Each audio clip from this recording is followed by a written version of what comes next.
Hey, everybody, and welcome to this deep dive where we're going to be talking all about Social Security, Mhm. specifically what's coming up in 2025. Yeah, 2025. Big year. We've got three sources that we're going to be kind of digging through today.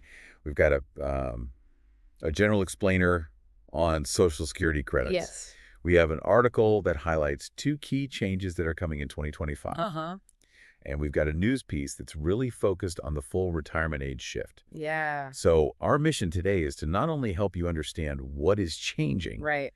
but how it might actually impact you personally Exactly. and give you some things to think about as you plan ahead. Yeah, we want folks to walk away feeling empowered, not overwhelmed. Absolutely. Yeah, I think that's the perfect way to put it. right. So let's kick things off with something that I think a lot of people don't really understand, and that's those Social Security credits. Yeah, We hear about them all the time, right? right. 40 credits to be eligible for retirement benefits. Uh-huh. 10 years of work, you're good to go. Well, not so fast. It's not quite as straightforward as that. It's not just about working any job for 10 years. You actually have to earn a certain amount each year to earn those credits.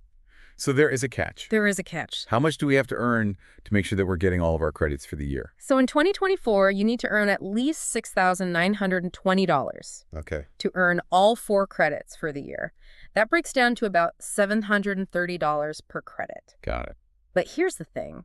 That amount is going up in 2025. Oh, really? Yeah. Not good news, potentially. Well, it depends on how you look at it. But yeah, it is increasing to $8,810 per credit. So in 2025, you'll need to have earned at least $7,240 Okay. over the year to get all 4 credits. So that's a pretty significant jump.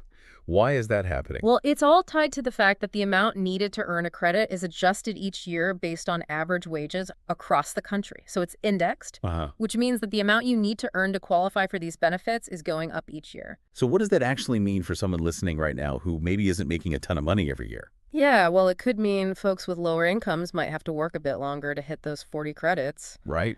Think about someone working part-time, for example. Yeah. They really need to pay attention to how much they're earning to make sure that they're on track. And the source that we have actually mentioned the median weekly earnings for private sector workers in November was just over $12,221. Wow. And that's not that far off from that new credit threshold. Yeah. So this is something everyone needs to be aware of, right? Absolutely. Whether you're just starting out or, nearing retirement, knowing how these credits work is crucial. It's not just about some, far off retirement plan. These credits can impact you right now. You're talking about disability and survivor benefits, right? Exactly. If you were to become unable to work due to a disability, those Social Security credits are what determine your eligibility for disability benefits. Yeah. And unfortunately, a lot of people don't realize this until it's too late. Yeah. They haven't earned enough credits and then suddenly they're in a really tough situation. So having those credits can really be a lifeline. Absolutely. And think about your family, too. Even a shorter work history can qualify someone for survivor benefits, Okay. which can be crucial for families if something were to happen to a loved one. Right. So we've established these credits incredibly important. Yes. Their value is going up. Huh? Let's move on to those two specific changes that are coming up in 2025 that our second source highlighted. Yes. And first up, monthly benefits are going up. Yes, that's the good news. We're seeing a 2.5% increase Okay. in monthly benefits for all current recipients in 2025. That's fantastic. That apply to everyone who's currently receiving Social Security benefits? Yes, it does. It's thanks to something called the Cost of Living Adjustment, or COLA. COLA. Yes, Okay. which is designed to protect the buying power of Social Security benefits as prices rise. Okay, COLA, remind me what that is again. Think about it this way. Groceries, gas, rent prices for everyday things tend to go up over time. We call that inflation. Yeah. The CLA is designed to help Social Security benefits keep pace with those rising costs so that your benefits can actually cover the things that you need. This is particularly important for folks who rely on a fixed income like Social Security. Absolutely. But 2.5% doesn't seem like a huge increase, especially with how much prices have been going up lately. Yeah, you're right. It's true that 2.5% is below the average COLA increase we've seen in recent years. But it does suggest that inflation might be starting to cool down a bit, Okay. which is good news. So maybe not, break out the champagne, but still definitely something to celebrate. Right. Now on to that second change, which I have a feeling might not be as exciting. Yeah, we need to talk about the wage base limit increase. It's not as attention-grabbing as a benefit increase, Right. but it's important to understand how this might impact your financial future. Okay, break it down for me. What is the wage base limit? Think of it as the ceiling on earnings that are subject to Social Security taxes. Okay. In 2024, that limit is $168,600. Right. But in 2025, it's going up to $176,100. Okay, so what does this actually mean for someone's paycheck? Let's say hypothetically you're earning $175,000 a year. Okay, so in 2024, you'd have $6,400 of your income that wouldn't be subject to those Social Security taxes. Okay. But in 2025, with that higher limit, all of your $175,000 income would be taxed for Social Security. Okay, so higher earners are going to be paying more into Social Security. That's right. Is that a good thing or a bad thing? Well, it's not necessarily good or bad. It's just something to be aware of. And, it does have an impact on how the maximum benefit someone can receive is calculated. Oh, yeah? For 2025, that maximum benefit is projected to be $5,108 per month. That's a good chunk of change. It is. But, Oh. keep in mind, this particular change is more relevant for those who are planning for the long term. Okay. It doesn't have an immediate impact on anyone currently receiving benefits. So something to keep in mind as you're thinking about your overall retirement strategy. Exactly. All right, well, we'll talk more about retirement strategy in a little bit, but first let's move on to our third topic Okay. and discuss that full retirement age shift, Yeah. which is continuing to happen in phases. So this full retirement age thing, I know it's been changing gradually over time, but 2025 seems like a pretty important year for this. We're right. We've seen this gradual increase over the past few years, and 2025 marks a key point for folks born between 1958 and 1959. So someone born in, let's say, 1958 or 1959, what does this mean for them? What is their full retirement age?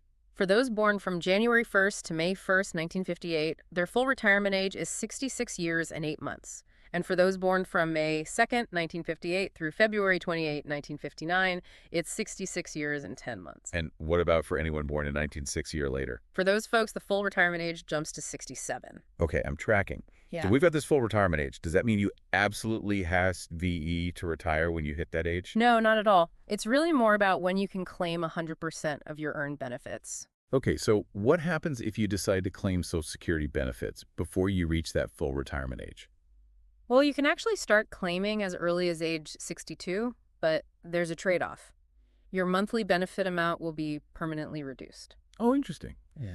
What if you want to work longer and delay claiming benefits past your full retirement age? Then you get a bonus. Yeah. Your benefit amount will increase for each month that you delay claiming up to age 70. Wow, so there's a lot of different options here. It sounds like figuring out when to claim those benefits can have a pretty big impact on your finances. Absolutely. There's no one-size-fits-all answer. It really depends on your individual circumstances, your financial goals, your overall retirement plan. So let's talk about those retirement plans. What advice do you have for our listener who's, maybe thinking about all these changes and trying to plan for their own future?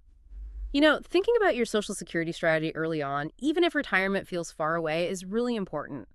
It's all about having the knowledge to make informed decisions that align with your personal goals. Yeah, and I can imagine it could feel a little overwhelming, right? Especially with all these changes on the horizon. So what's the first step that someone listening can take to, just start to wrap their head around all of this and start planning? One of the most important things you can do is understand how much you're on track to receive from Social Security based on your work history. Ugh. You can actually create a personalized account on the Social Security Administration website. Oh, really? Yeah, and get an estimate of your future benefits. That's incredibly helpful. Absolutely. And it allows you to start thinking about, other income sources you might need in retirement, like savings investments, maybe even a part-time job if that's something you're interested in. Yeah, it's like having all the pieces of the puzzle laid out in front of you so you can see how they all fit together. Exactly. And don't be afraid to reach out to a financial advisor, for personalized guidance. They can help you develop a comprehensive retirement plan that takes all of these factors into account. All right, so we've covered a lot of ground here today. From those all-important Social Security credits to those big changes that are coming in 2025, and even touched on some, retirement planning strategies. Yeah. So I'm curious, what are the biggest takeaways you hope our listeners walking away with today? The most important thing is to remember that Social Security isn't a set it and forget it kind of thing. Right. It's a dynamic program that's constantly evolving, and it's important to stay informed about the changes that could affect you. That's a really good point. We can't just assume that everything we knew about Social Security 5 or 10 years ago is still going to be true in the future. Exactly. And that's why we wanted to dedicate this deep dive to helping you understand those changes and what they might mean for your personal financial planning. Now, I know you had a thought-provoking question to leave our listener with, something for them to really ponder as we wrap things up. I do. Here it is. Knowing what we've discussed today, what's one specific step you can take in the next week Okay? to feel more prepared and confident about your financial future? That's a great question. It's all about taking action, right? Even a small step can make a difference. Exactly. Knowledge is powerful, but it's only truly valuable when we put it into action. And don't forget, we'll be sure to include links to those resources we mentioned in the show notes so you can easily access them and do some more exploring on your own. We hope this deep dive has given you some valuable insights and, a little more confidence when it comes to navigating the world of Social Security. Remember, it's your financial future. And you have the power to shape it. Absolutely. Until next time. Happy planning. We hope this deep dive has given you some valuable insights and, a little more confidence when it comes to navigating the world of Social Security. Remember, it's your financial future. And you have the power to shape it. Absolutely. Mm. So until next time. Happy planning.